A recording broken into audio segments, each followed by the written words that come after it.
So you mentioned Kansas, and that made me think of something. Back in 2019, my son and I went to Idaho with 5 Walker Hounds and 2 Walker puppies, and went out with the University of Idaho and participated in a hound study. And we chased elk with dogs. Huh.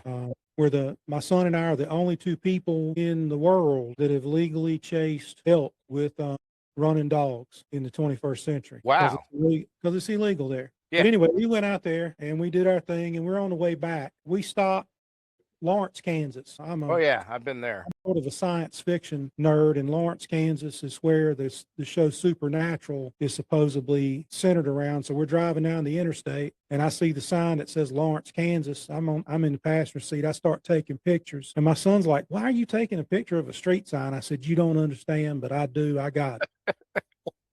So we head on down the interstate a little ways, and we get off at this exit that there's nothing there except a Dairy Queen. Literally, there's nothing at the exit except a Dairy Queen. So we stop, we pull off in there, we're going to eat lunch. We parked the truck so that we could see the truck, because we got dog box on the truck. We got 7 dogs in it, 5 grown dogs, 2 puppies. Well, 2 of my grown dogs, both brothers, been cooped up in the dog box for a day, riding across country. They had a disagreement in the dog box. As brothers do. That's right. I'm 1,000 miles from home, and I've got 2 dogs in the box having a disagreement. So my son and I jump up, and we run outside. I grab a leash. He grabs a leash. We grab the 2 litter mates and pull them out of the truck. And there's 2 or 3 people from the local community that are there. And I'm thinking, man, what's going to happen now? We're going to get in trouble. They're going to say we're doing dog fights or whatever. And, I'm in a bind, I think. So I pulled them out, and one of them nipped the other one's ear, and there was a little bit of blood. It wasn't bad. But I'm thinking I'm 1,000 miles from home,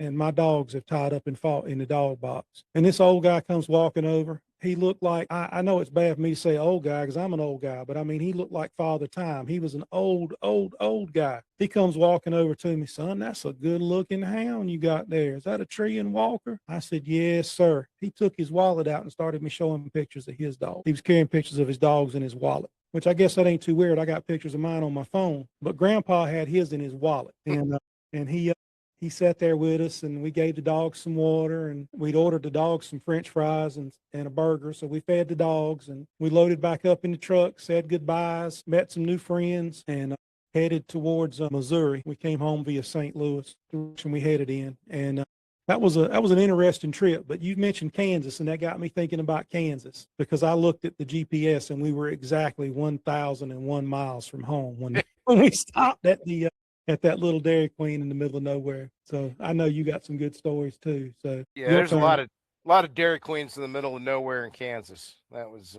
Stuckey's. I think that's all out there is Dairy Queens and Stuckey's. There ain't nothing else out there to eat, I don't think. Yeah, we my dad's family's from Kansas, a little place called I think it's called Deerfield, if I remember right. We used to go visit one of his cousins there, and of course, anytime you want to head east from Colorado, you gotta go through Kansas, which is always under construction.